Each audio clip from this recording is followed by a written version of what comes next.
Hi friends, எல்லாருக்கும் வணக்கம். நான் உங்கள் மகாலட்சுமி. இன்றைக்கான வீடியோவில் 2 விஷயத்தை பற்றி பார்க்கலாம் ஃப்ரெண்ட்ஸ். என்னென்னா, ஃபஸ்ட்டு இன்றைக்கி நான் எடுத்திருக்க ஹேர் மாஸ்க்கை பற்றி, 2வது நாம் இன்னையிலேருந்து ஹேர் க்ரோத் சேலஞ்ச் ஸ்டார்ட் பண்ணலாம், அதை பற்றி பார்க்கலாம். இப்போ முதல்ல நாம் இன்றைக்கான ஹேர் மாஸ்க்கோட பெனிஃபிட்ஸ் என்னென்னு சொல்லிட்டு பார்க்கலாம். இன்றைக்கி நான் எடுத்திருக்க ஹேர் மாஸ்க் நமக்கு ஹேர் க்ரோத்துக்கு மட்டும் இல்லை, நம்ம ஹேர் ஃபாலையுமே நல்லாவே கண்ட்ரோல் பண்ணி நம்ம ஹேரை நல்லா திக்காக வளர்கிறதுக்கு ரொம்பவே ஹெல்ப் பண்ணுங்க. இந்த ஹேர் மாஸ்க்கோட சேர்த்து தாங்க நம்ம ஹேர் க்ரோத் ஜர்னி ஸ்டார்ட் பண்ண போகிறோம். அதாவது நம்ம சேலஞ்ச் ஸ்டார்ட் பண்ண போகிறோம். இந்த சேலஞ்சுக்கு நான் என்ன எடுத்துக்க போகிறேன் அப்படின்னா, 1 மந்த்துக்கு ஒன்லி ப்ரோட்டீன் ஹேர் மாஸ்க்காக எடுத்துக்க போகிறோம். அதாவது நம்மகிட்ட இருக்கிற பருப்பு வகைகள் அப்புறம் ப்ரோட்டீன் அதிகமாக இருக்கிற ஹேர் மாஸ்க்காக செலக்ட் பண்ணி 1 மந்த்துக்கு யூஸ் பண்ண போகிறோம். ப்ரோட்டீன் ஹேர் மாஸ்க் நம்ம ஹேரை ரொம்பவே ட்ரை பண்ணும், அது நான் முன்னாடியே சொல்லியிருக்கேன். ஆனால் அதுக்கு தக்கன நம்ம கேர் கொடுத்தோம்னா அதை நல்லாவே க்யூர் பண்ணலாம்.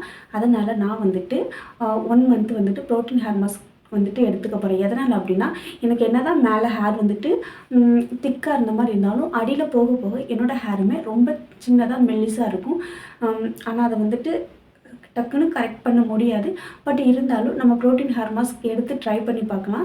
இதோட ரிசல்ட் எப்படி இருக்குன்னு எனக்குமே தெரியாது. நான் 1 மந்த் ட்ரை பண்ணி பார்த்துட்டு உங்களோட ஷேர் பண்ணிக்கிறேன். உங்களுக்கு பிடிச்சிச்சுன்னா நீங்களும் கண்டினியூ பண்ணிவிட்டு வாங்க ஃப்ரெண்ட்ஸ். வாங்க நம்ம இப்போ வீடியோக்குள்ளே போகலாம். அதுக்கு முன்னுக்கூட்டி நீங்கள் இப்போ தான் என்னோடய சேனலை ஃபஸ்ட் டைம் பார்க்குறதா இருந்தால் மறக்காமல் சப்ஸ்கிரைப் பண்ணிக்கோங்க ஃப்ரெண்ட்ஸ். சப்ஸ்கிரைப் பண்ணுறது மட்டும் இல்லாமல் ஆளுங்கிற பெல் பட்டனையும் அழுத்திக்கோங்க. அப்போ தான் நான் அடுத்தடுத்த போடுற வீடியோவோட நோட்டிஃபிகேஷன் உங்களை சேரும் ஃப்ரெண்ட்ஸ். மாஸ்க்கை பற்றி பார்க்கலாம். இன்றைக்கான ஹேர் மாஸ்கில் நான் ஃபஸ்ட் இன்க்ரீடியண்ட்டாக வெந்தயம் எடுத்திருக்கேன். அடுத்ததாக கொஞ்சமாக 1 டேபிள் ஸ்பூன் போல் ரோஸ்மெரி லீவ்ஸ் எடுத்திருக்கேன். ரோஸ்மெரி லீவ்ஸ் நம்ம ஹேர் க்ரோத்துக்கும் சரி, புது முடி வளர வைக்கிறதுக்குமே ரொம்பவே ஹெல்ப் பண்ணும். நெக்ஸ்ட் நான் எடுத்திருக்கிறது கிராம்பு. கிராம்பு நம்ம ஸ்கேல்பில் உள்ள ஃபங்கல் இன்ஃபெக்ஷனை ரிமூவ் பண்ணுறதுக்கு ரொம்பவே ஹெல்ப் பண்ணும். நம்ம அடிக்கடி ஆயில் அப்ளை பண்ணி ஹேர் வாஷ் பண்ணுறனால ஏற்படுற ஃபங்கல் இன்ஃபெக்ஷனை கிராம்பு நல்லாவே கண்ட்ரோல் பண்ணி கொடுக்கும். ரோஸ்மெரி லீவ்ஸ் தண்ணியில் சீக்கிரம் முங்காது. அதனால் அதை ஒரு ஸ்பூனை வச்சு நல்லா களைஞ்சி விடுங்க. இது மறுநாள் காலையில் ஆகிடுச்சு. வெந்தயம், ரோஸ்மெரி லீவ்ஸ், கிராம்பு எல்லாமே நல்லாவே ஊறி வந்துடுச்சு. இது கூடவே நம்மளோட ஹேர் க்ரோத் சேலஞ்சோட மெயின் இன்க்ரீடியன்ட் ப்ரோட்டீன் சோர்ஸ் உள்ள ஒரு பருப்பு எடுத்துக்கலாம். இன்றைக்கி அந்த விதத்தில் நான் உளுந்து எடுத்துருக்கேங்க. உளுந்தில் நம்ம ஹேர் க்ரோத்துக்கு தேவையான ப்ரோட்டீன்ஸ் இருக்குது, அமினோ அமிலங்கள் இருக்குது, அப்புறம் கொலாஜன் இருக்குது. இதெல்லாம் நம்ம ஹேரை நல்லா க்ரோத் பண்ணுறதுக்கும் சரி, நம்ம ஹேரை நல்லா ஸ்ட்ரென்த்தனிங்காகவும் ஷைனிங்காகவும் வச்சுக்கிறதுக்கு ரொம்பவே ஹெல்ப் பண்ணும். அதே சமயம் உளுந்து நம்ம ஹேரை ரொம்பவே ட்ரை ஆகும். அதனால் உங்களுக்கு நேச்சுரலான கண்டிஷனிங் பண்ணக்கூடிய ஏதாவது ஒரு இன்க்ரீடியன்ட் இருந்தால் அதை சேர்த்து அரைச்சி எடுத்துக்கோங்க. நான் செம்பருத்தி பூ எடுத்திருக்கேன். உங்கள்கிட்ட செம்பருத்தி பூ, இலை, அப்படி இல்லைன்னா கற்றாழை, இந்த மாதிரி எது இருந்தாலுமே அதை சேர்த்து அரைச்சி எடுத்துக்கோங்க. பாலுமே நம்ம ஹேரை கொஞ்சம் மாய்ஸ்சரைசிங் பண்ணும். நான் பால் இருக்கனால எடுத்திருக்கேன். நீங்கள் பால் தான் எடுக்கணுங்கிற அவசியம் கிடையாது. நீங்கள் தண்ணி சேர்த்து கூட அரைச்சி எடுத்துக்கலாம். முதல்ல நம்ம உளுந்தை மட்டும் அரைச்சிக்கலாம். உளுந்து கூட செம்பருத்தி பூ, பால் 3யும் சேர்த்து அரைச்சி எடுத்துக்கலாம்.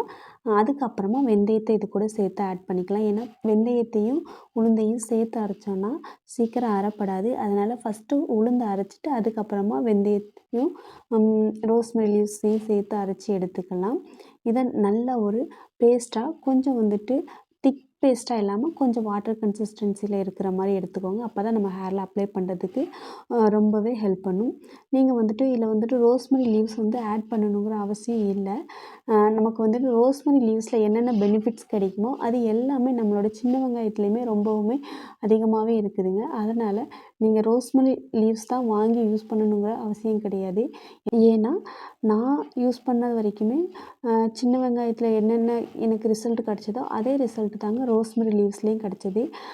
உங்கள்கிட்ட ரோஸ்மெரி லீவ்ஸ் இல்லைன்னா ரோஸ்மெரி லீவ்ஸ் தான் ஹேருக்கு அப்ளை பண்ணணும் எந்த ஒரு அவசியம் கிடையாது.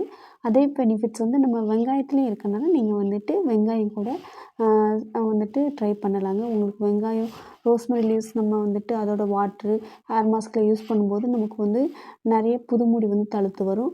அதே மாதிரி தாங்க சின்ன வெங்காயத்தையும் நம்ம யூஸ் பண்ணும்போது நமக்குமே நிறைய புது முடி தழுத்து வரும். நான் வந்துட்டு இந்த ஹேர் மாஸ்க் அப்ளை பண்ணுறதுக்கு முன்னாடி என்னுடைய ஸ்கேல்ப்பில் வந்துட்டு நான் வந்துட்டு ஆயில் அப்ளை பண்ணியிருந்தேன். நம்ம ஹோம்மேடு ஹேர் ஆயில் தாங்க அப்ளை பண்ணியிருந்தேன். அது கூடவே கொஞ்சமாக கேஸ்டர் ஆயிலுமே ஆட் பண்ணியிருந்தேன். நீங்களுமே ப்ரோட்டீன் ஹேர் மாஸ்க் அப்ளை பண்ணுறதா இருந்தால் கண்டிப்பாக உங்கள் ஹேரில் வந்துட்டு ஆயில் அப்ளை பண்ணுங்கள். ப்ரோட்டீன் ஹேர் மாஸ்க் எந்த அளவுக்கு நமக்கு ஹேர் க்ரோத்துக்கும் சரி, நம்ம ஹேரை வந்துட்டு திக்காக மாற்றுறதுக்கு ஹெல்ப் பண்ணுமோ, அதே அளவுக்கு நம்ம ஹேரை வந்துட்டு ட்ரையாகவும் ஆக்கும். அதனால் நீங்கள் வந்துட்டு இந்த ஹேர் மாஸ்க் அப்ளை பண்ணும்போது கண்டிப்பாக ஹேரில் ஆயில் அப்ளை பண்ணிடுங்க. அதே சமயம் இந்த ஹேர் மாஸ்க் அப்ளை பண்ணிங்கன்னா நீங்கள் வந்துட்டு ஹேருக்கு வந்துட்டு ஷாம்பு போடணுங்கிற அவசியம் கிடையாது. நான் வந்துட்டு இன்றைக்கி என்னோடய ஹேருக்கு வந்துட்டு ஷாம்பு போட போகிறதில்ல. ஏன்னா உளுந்து வந்துட்டு நம்ம ஹேரை வந்துட்டு நல்லாவே ட்ரை பண்ணி கொடுக்கும். நம்ம ஹேரில் உள்ள ஆயில் எல்லாத்தையுமே ரிமூவ் பண்ணி கொடுக்கும். நான் இதை வந்துட்டு ஒரு 20லேருந்து 30 மினிட்ஸ் வந்துட்டு வச்சுட்டு ஹேர் வாஷ் பண்ணி எடுத்துருக்கேங்க. என்னோடய ஹேர் வந்துட்டு இன்றைக்கி நான் ஷாம்பு போடலை. ஒன்லி அந்த ஹேர் மாஸ்க்கோடு என் ஹேரை வந்துட்டு வாஷ் பண்ணி எடுத்திருக்கேன். என்னுடைய ஹேரை பார்த்தா இந்த என்ன சொல்கிறது, இந்த ஜடாமுனிவர் மாதிரி இருக்குது. ஷாம்பு போட்டால் இருக்கும், ஆனால் இந்த அளவுக்கு இருக்காது. இன்றைக்கி நான் ஷாம்பு போடாதனால இந்த மாதிரி இருக்குது. நானே கொஞ்சம் நேரம் யோசித்தேன், என்னடா அப்படி சொல்லிவிட்டு அப்புறமா ஆயில் எதுவும் இருக்கான்னு செக் பண்ணேன். உண்மையாகவே இந்த ஹேர் மாஸ்கில் ஸ்கேல்ப்லேயும் சரி, ஹேர்லேயும் சரி ஆயிலே இல்லைங்க. நான் இத்தனைக்கும் கேஸ்டர் ஆயிலுமே சேர்த்து ஆட் பண்ணி தாங்க ஹேரில் ஆயில் அப்ளை பண்ணியிருந்தேன். ஆனாலுமே என்னோடய ஹேரில் வந்துட்டு ஆயிலே இல்லைங்க. நானும் தொட்டு பார்த்தேன். ஆனாலும் ஹேரில் வந்துட்டு ஆயில் இல்லைனாலும் ஒரு மாய்ஸ்சரைசேஷன் லுக்கு வந்துட்டு ஹேரில் இருக்கேன்னா நம்ம வந்துட்டு ஆயில் அப்ளை பண்ணால் கொஞ்சம் ஒரு இது மாதிரி இருக்கும்ல, அந்த மாதிரி ஒரு லுக் இருக்குது. பட் ஹேரில் வந்துட்டு சுத்தமாக ஆயில் இல்லை. நீங்கள் வந்துட்டு ஹேர் க்ரோத் பண்ணணும் அப்படி சொல்லிட்டு ஹேர் மாஸ்க் அப்ளை பண்ணிங்கன்னா கண்டிப்பாக இந்த ஹேர் மாஸ்க் அப்ளை பண்ணிவிட்டு ஷாம்பு போடாதீங்க. நீங்கள் வந்துட்டு நார்மலாகவே வாஷ் பண்ணிக்கோங்க. ஷாம்பு போட்டோம் அப்படின்னா கூட கொஞ்சம் தான் ட்ரை ஆகும். நீங்கள் இதுவே வெளியில் எங்கேயும் போகணும், உங்கள் ஹேர் ரொம்ப சில்கியாகவும் பவுன்ஸியாகவும் தெரியணும் அப்படின்னா நீங்கள் வந்துட்டு இதுக்கு அடுத்து கொஞ்சமாக ஏதாச்சும் ஒரு மைல்டு ஷாம்பு மட்டும் யூஸ் பண்ணிக்கோங்க. நான் இன்றைக்கி எதுவுமே யூஸ் பண்ணலை. அதனால் என்னோடய ஹேர் வந்துட்டு ரொம்ப பவுன்ஸியாக இல்லை, அதே சமயம் அந்த வேவியுமே நல்லாவே தெரியுது. இதுவே நான் ஷாம்பு போட்டிருந்தேன் அப்படின்னா என் ஹேர் வந்துட்டு நல்லா பவுன்ஸியாக அடர்த்தியாக இருந்த மாதிரி இருக்கும்.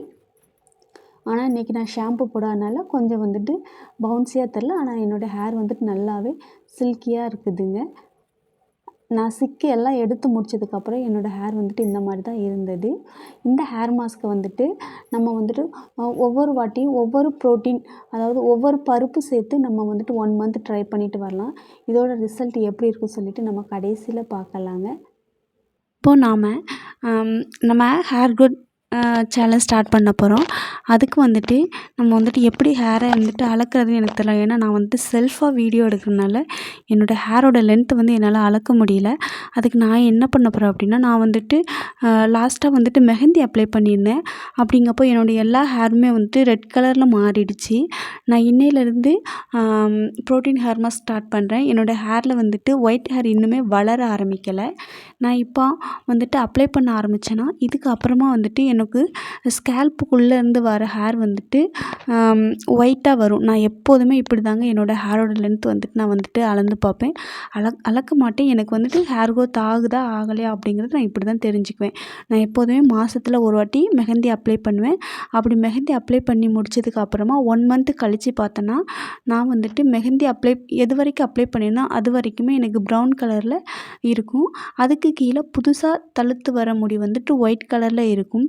நான் அப்படி தாங்க நான் வந்துட்டு என்னோடய ஹேர் வந்துட்டு க்ரோத் ஆகுதா இல்லையான்ட்டு இது வரைக்கும் செக் பண்ணிட்டு வந்தேன்.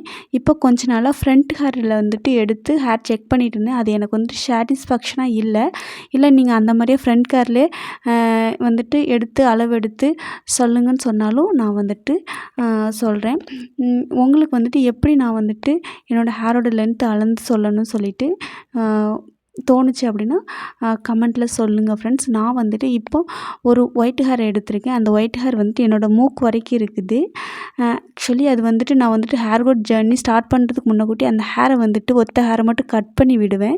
நான் எப்போ யூடியூப் சேனல் ஸ்டார்ட் பண்ணனோ அப்போத்துலேருந்து அந்த ஹேரை வந்துட்டு நான் கட் பண்ணலை. 5 மந்த்ஸில் அந்த ஹேர் என்னோடய மூக்கு வரைக்கும் வளர்ந்துருக்குது. இப்போ கரெக்டாக என்னோடய நுனி மூக்கில் இருக்குது. நம்ம இந்த மாதம் கடைசியில் அது எவ்வளோ லென்த் ஆகிருக்குன்னு சொல்லிட்டு பார்க்கலாம். அதை விட நம்ம ஸ்கேல்ப்லேருந்து எவ்வளோ ஹேர் தழுத்து வந்திருக்கு சொல்லிட்டு நம்ம வந்துட்டு மென்ஷன் பண்ணுவோம். சரி பார்க்கலாம். இல்லை உங்களுக்கு வந்துட்டு ஏதாச்சும் ஒரு ஐடியா இருந்துச்சுன்னா, செல்ஃபாக ஹேரை அளந்துக்கிறதுக்கு ஐடியா இருந்துச்சுன்னா சொல்லுங்கள் ஃப்ரெண்ட்ஸ். இந்த வீடியோ உங்களுக்கு பிடிச்சிருந்துச்சு அப்படின்னா மறக்காமல் லைக் பண்ணிக்கோங்க ஃப்ரெண்ட்ஸ். நீங்கள் கொடுக்குற சின்ன சின்ன லைக் அண்ட் சப்போர்ட் தான் எனக்கு பெரிய மோட்டிவேஷன் ஃப்ரெண்ட்ஸ். மறக்காமல் சப்ஸ்கிரைப் பண்ணாதவங்க சப்ஸ்கிரைப் பண்ணிக்கோங்க ஃப்ரெண்ட்ஸ். Bye friends.